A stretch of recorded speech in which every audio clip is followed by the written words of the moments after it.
নমস্কার বন্ধুরা, Piyali lifestyle with village ফুডে সকলকে স্বাগত জানাচ্ছি। আজকে সজনে ডাঁটার দুর্দান্ত একটা রেসিপি তোমার সাথে শেয়ার করব। ভিডিওটা স্কিপ করবে না, প্রথম থেকে শেষ পর্যন্ত দেখার অনুরোধ রইল।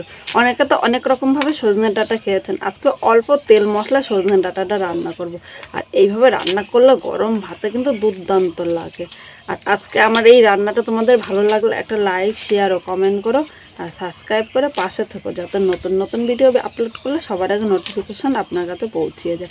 তাহলে এই সজনে ডাঁটাটা কীভাবে রান্না করছি চলো দেখে নেওয়া যায়। প্রথমে সজনে ডাঁটাগুলো আমি এরকম আঁশ ছাড়িয়ে কেটে নিচ্ছি।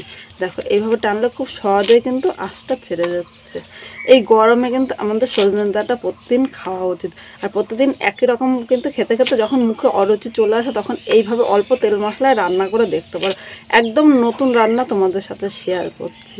তাহলে প্রথমে এইভাবে সব কটা সজনে ডাঁটা আমি পরিষ্কার করে নেব। এবার একটা আলু নিলাম, আলুটা তোমরা কম বেশি করে নিয়ে নিতে পারো বা আলুটা স্কিপও করতে পারো। এবার প্রথমে আলুটা আমি পরিষ্কার করে নেব। এখানে সজনে ডাঁটা যেরকম লম্বি করে কেটেছি, আলুটা সেরকম লম্বি করে কাটবো। একই রকম থাকলে দেখতেও কিন্তু ভালো লাগবে। দেখো আলুটা আমি এইভাবে কেটে নিয়েছি। এবার সজনে ডাঁটা ও আলুটা আমি ধুয়ে নিয়ে আসবো। সজনে ডাঁটা, আলু ও সাথে একটা টমেটো পরিষ্কার জল দিয়ে আমি ধুয়ে এনেছি। কড়াইটা আমি বসিয়ে দিলাম। এবার এর মধ্যে আমি 1.5 চামচ সর্ষের তেল নিয়েছি। এর থেকে বেশি তেল লাগবে না, এই তেলেই কিন্তু পুরো রান্নাটা করবে। এখন তেলটা আমি গরম করে নেব।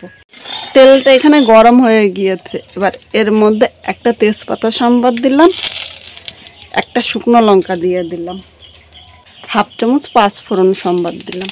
এখন আমি 1 সেকেন্ড ভেজে নেব, আর খুব বেশি কিন্তু ভাজবো না। 1 সেকেন্ড ভেজে নিয়ে তা ভাজার থেকে মিষ্টি একটা গন্ধ বেরিয়েছে। এবার এখানে প্রথমে কেটে রাখা আলুগুলো নিয়ে নিলাম, 1/2 চামচের কম লবণ নিলাম।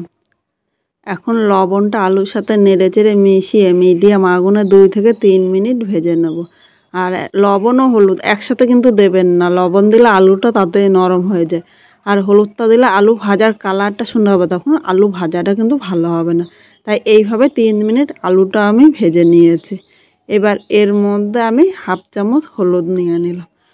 হলুদটা এর সাথে নেড়ে চেড়ে মিশিয়ে আরও 2 থেকে 3 মিনিট আলুটা হালকা লাল করে ভেজে নেব। এখানে 3 মিনিট আলুটা হালকা লাল করে ভেজে নিয়েছি। এবার এর মধ্যে আমি সজনে ডাঁটাগুলো নিয়ে নিলাম।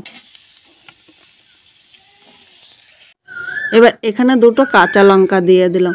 তোমরা ঝাল যেরকম খাবে সেই হিসাবে দেবে। এখানে খুব বেশি ঝাল হলে খেতে ভালো লাগবে না, তাই আমি 2টো লঙ্কা নিয়েছি। এবার লঙ্কাটা এর সাথে নেড়ে চেড়ে মিশিয়ে আরও 2 থেকে 3 মিনিট মিডিয়াম আগুনে এইভাবেই রান্না করে নিতে হবে। 3 মিনিট রান্না করে নিয়েছি। এবার এই জায়গায় মাঝারি সাইজের একটা টমেটো নিয়ে নিলাম, আর সামান্য একটু লবণ নিয়েছি। দেখছি সেই ভিডিওটা স্কিপ হয়ে গিয়েছে। এই লবণ দেওয়াতে টমেটোটা কিন্তু খুব তাড়াতাড়ি নরম হয়ে যাবে আর এর সাথে মিশেও যাবে। এবার এই জায়গায় 1/2 চামচ আমি আদা কুচি নিলাম। তোমরা ইচ্ছে করলে আদাটা কিন্তু বেটেও নিতে পারো। এবার এর সাথে দেখো 1/2 চামচ জিরে ও ধনিয়ার গুঁড়ো। এটা কিন্তু আমার বাড়িতে তৈরি করা, আমি একসাথে তৈরি করে রাখি, তাহলে আমার রান্নার সময় খুব সুবিধা লাগবে। 1/2 চামচ জিরা ধনিয়ার গুঁড়ো নিয়ে নিলাম। এবার এখানে দেখো 1/2 চামচেরও কম লবণ নিলাম, কারণ আমি আগে কিন্তু 2 বার লবণ নিয়েছি, তাই স্বাদ অনুযায়ী লবণ নেবে। আর ছোটো চামচের 1 চামচ হলুদ নিলাম। সামান্য একটু কাশ্মীরি লঙ্কার গুঁড়ো নিয়েছি। এটা কিন্তু কোনো ঝালের জন্য না, শুধুমাত্র কালারের জন্য নিয়েছি। ইচ্ছে করলে তোমরা স্কিপও করতে পারো। এবার অল্প গরম জল দিয়ে দিলাম।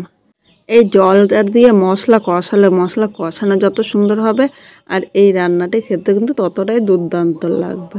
এখন আমি সব কিছু নেড়ে চেড়ে মিশিয়ে নিয়েছি। এইভাবে আমি 4 থেকে 5 মিনিট কষিয়ে দেবো। যতক্ষণ মশলার কাঁচা গন্ধ না যায় ততক্ষণই কিন্তু কষাতে হবে। আর এই মশলা কষাতে কষাতে মশলার সাথে টমেটোটাও কিন্তু খুব সুন্দরভাবে মিশে যাবে। এখন আমি ঢাকা দিয়ে রাখবো, তাহলে মশলা কষানোটা কিন্তু খুব সুন্দর হবে। 4 মিনিট পর ঢাকনিটা তুলে নিয়েছি। এখানে দেখো মশলা কষানোটা কিন্তু খুব সুন্দর হয়েছে, আর টমেটোটাও কিন্তু নরম হয়ে গিয়েছে। এবার একটু নেড়ে চেড়ে নেবো, নাহলে নিচে দিয়ে কিন্তু ধরে যেতে পারে, আর নিচে দিয়ে ধরে গেলে কিন্তু খেতে ততটা ভালো লাগবে না। আরও 2 মিনিট এইভাবেই রান্না করব। দেখো খুব অল্প তেল মশলা আজকে সজনে ডাঁটাটা রান্না করছি। এইভাবে রান্না করে দেখবে, একবার খেলে কিন্তু এইভাবে বলবে বারবার রান্না করার জন্য।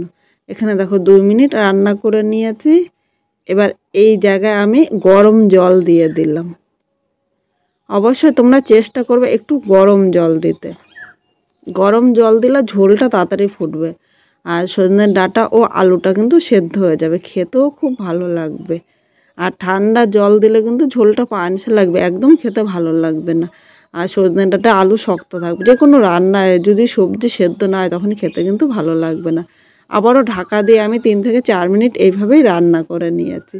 ঢাকনিটা তুলে নিলাম, এখানে কিন্তু ঝোলটা ফুটে উঠেছে। আর একবার এইভাবে আমি নেড়ে চেড়ে নিলাম। আমি কিন্তু অল্প অল্প করে লবণ দিয়েছিলাম, তা মনে হচ্ছে একটু লবণ কম হয়তো, তাই হাতে করে নিয়ে সামান্য একটু স্বাদ অনুযায়ী লবণ নিল। অবশ্য তোমরা এই সময় একবার চেক করে নিও, কারণ লবণ কম হলে খেতে কিন্তু ভালো লাগবে না। লবণটা নেড়ে চেড়ে মিশে আরও 2 মিনিট রান্না করবো, তাহলে সবজির মধ্যে লবণটা কিন্তু ঢুকে যাবে। বন্ধুরা, সজনের ডাঁটাটা কিন্তু একদম শুকনো হলে খেতে ভালো লাগবে না, গা মাখা বা সামান্য একটু ঝোল হলে খেতে কিন্তু দুর্দান্ত লাগবে। এখানে দেখো সজনের ডাঁটা ও আলুটা কিন্তু সেদ্ধ হয়ে গিয়েছে। আজকে সজনের ডাঁটা যেহেতু মশলা কম, তেল মশলা অল্প দিয়ে রান্না করছে আর নিরামিষ, তাই এই জায়গায় আমি দেখো ছোটো চামচের হাফ চামচ আমি একটু চিনি নিয়ে নিলাম, কারণ মিষ্টি না দিলে খেতে কিন্তু একদম ভালো লাগবে না। এবার চিনিটা এর সাথে নেড়ে চেড়ে মিশিয়ে আরও 2 মিনিট রান্না করে নেবো, তাহলে চিনিটা কিন্তু এর মধ্যে ঢুকে যাবে। এখন আবারও আমি এইভাবে ঢাকা দিয়ে দিলাম। 2 মিনিট পর ঢাকনিটা আমি তুলে নিয়েছি। এখানে দেখো সজনের ডাঁটাটা কিন্তু অনেকটাই হয়ে গিয়েছে। এবার আবার একটু নেড়ে চেড়ে নিলাম। এদিকে আগের থেকে আমি দেখো 2 রকমের শস্য পোস্ত একসাথে আমি এইভাবে পেস্ট করে রেখেছি। আর এইভাবে পেস্ট করে আমি ঘরে রেখে দিই, তাহলে কিন্তু আমার রান্নার সময় অল্প সময় রান্নাটা করতে পারবো।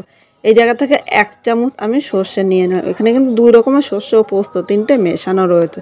তোমরা এই জায়গায় 3টে না মিশিয়ে শুধু সাদা সর্ষে বা কালো সর্ষে দিয়েও করতে পারো, খেতে কিন্তু দুটোই দুর্দান্ত লাগবে। এবার এর সাথে নেড়ে চেড়ে মিশিয়ে নিয়েছি। আর অবশ্যই এটা কিন্তু নামানোর আগেই দিতে হবে, কারণ খুব আগের থেকে দেওয়া যাবে না, খুব আগের থেকে দিলে কিন্তু খেতে ততটা টেস্টি হবে না। এবার আরও 1 থেকে 2 মিনিট এইভাবে রান্না করে নেব। আজকে খুব সাধারণভাবে এই সজনে ডাঁটাটা রান্না করেছি। তোমাদের কীরকম লাগলো কমেন্ট করে জানাতে কিন্তু ভুলো না। তোমাদের যদি ভালো লাগে তাহলে একটা লাইক, শেয়ার ও কমেন্ট করো, আর সাবস্ক্রাইব করে পাশে থেকো, যাতে নতুন নতুন ভিডিও আপলোড করলে সবার আগে নোটিফিকেশান আপনার কাছে পৌঁছিয়ে যায়। খুব সাধারণভাবে রান্না করেছে, যদি ভালো লাগে পরিবারের সবার সাথে কিন্তু শেয়ার করতে ভুলবেন না। আর কোন জায়গা থেকে দেখছেন অবশ্যই কমেন্টের মাধ্যমে জানাবেন, পরের ভিডিওতে আপনাদের ধন্যবাদ জানাতে পারি। এখানে সজনে ডাঁটাটা হয়ে গিয়ে তার থেকে বেশি টানালে খেতে ভালো লাগবে না। এবার আমি নামিয়ে নিলাম। এইভাবে করে গরম ভাত নিমেষের মধ্যে কিন্তু শেষ হয়ে যাবে। আর যে একবার খাবে সে কিন্তু বারবার বলবে এইভাবেই করার জন্য। পুরো ভিডিওটা দেখার জন্য তোমাদের অসংখ্য ধন্যবাদ।